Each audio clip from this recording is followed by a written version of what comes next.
The horror documented is not of invasion, but of usurpation. Our investigation begins in the heart of the Pale of Settlement. The year is 1892. The location is a small unnamed shtetl in the province of Volhynia, a community bound together by faith, tradition, and the ever-present pressures of the outside world. Here, life is a delicate rhythm of prayer, work, and study. It is in this insular world that our subject, a young woman named Leah, becomes the center of a profound and terrifying anomaly.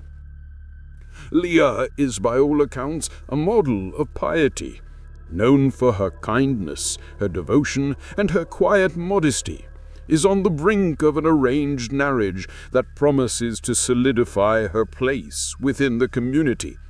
But a change begins to take hold. At first it is subtle. A deep, lingering melancholy settles upon her. Her prayers, once fervent, become distracted and somber. The community's initial diagnosis is a simple one: a case of nerves, a bride's anxiety, a touch of hysteria. The local healer offers tinctures and tonics, but her condition deteriorates. She begins to speak of things she should not know, whispering secrets from behind closed doors, a father's hidden debt, a wife's secret resentment. Then the most disturbing symptom manifests. Her voice, the soft, gentle voice of a young woman, is periodically replaced by another, a deep, masculine voice laced with bitterness and anger erupts from her throat. It shouts blasphemies during prayers and speaks in a vernacular filled with forbidden secular knowledge. The community's concern for Leah's sanity quickly curdles into a far deeper, more primal fear. This is not madness. This is an intrusion. To understand the entity that has taken root in Leah, one must look past the common folklore of demons and devils. The Dybbuk is a horror of a far more intimate and tragic nature. Within the framework of Jewish mysticism, the soul does not simply cease to exist. It is part of a grand cycle of reincarnation, of Gilgul Neshomot, intended to learn, purify, and eventually return to its divine source. The Dybbuk is the result of a catastrophic failure in this process. The word Dybbuk itself comes from the Hebrew for clinging. It is the disembodied soul of a sinner, an individual whose life was so defined by transgression, whose spiritual debts were so great that they are denied entry into the next stage of existence. Barred from the afterlife and unable to find peace, this lost soul is tormented. It wanders the earth as a formless, suffering consciousness, desperate for any refuge. It is this desperation that makes it a predator. It seeks to cling to a living host, not necessarily out of malice, but out of a desperate, selfish need to escape its punishment. It is a spiritual parasite that latches on to a living being, most often a person in a state of emotional vulnerability or spiritual doubt, and begins to inhabit their body. The host becomes an anchor, a borrowed vessel for a soul that has forfeited its own. The possession of Leah is a clinical study in the disillusion of the self. The foreign soul, now anchored within her, begins to assert its own personality, its own memories, its own profound misery. The horror for the family and the community is no longer abstract. It is a living, breathing entity in the room with them. The Dybbuk speaks through Leah's mouth, but the words are not hers. It confesses the sins of its former life, of usury, of adultery, of abandoning his faith. It mocks the pious, revealing their hypocrisies with an insider's knowledge. It begs for release one moment and curses God the next. For Leah, the experience is one of being a silent, terrified passenger in her own body.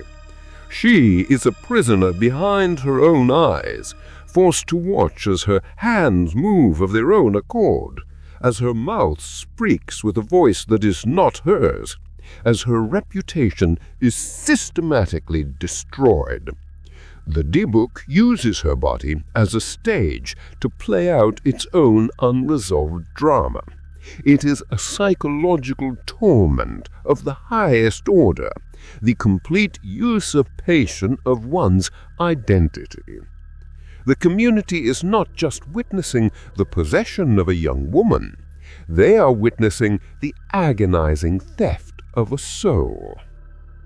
When all medical and psychological explanations have been exhausted, and the supernatural nature of the affliction is undeniable, the community turns to its last resort. A message is sent for a renowned tzaddik, a righteous and holy man from a neighboring province, known for his wisdom and his power in such matters. The case file, compiled from the journal of one of the witnesses, details the stark and solemn ritual of exorcism. The ritual is not one of dramatic, violent confrontation, but of methodical spiritual authority. It is performed in the main room of the synagogue. 10 men from the community on minyan are required to be present, forming a holy circle around Leah that the spirit cannot cross. They serve as witnesses and as a conduit for the collective faith of the community. The tzaddik, dressed in his white burial shroud to signify the gravity of the matter, begins the proceedings. First, the shofar, the ram's horn, is sounded, a long, piercing blast, intended to shatter the spiritual defenses of the clinging soul and remind it of the day of judgment.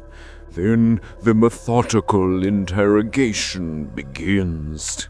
The tzaddik addresses not Leah, but the entity within her, his voice calm but unyielding.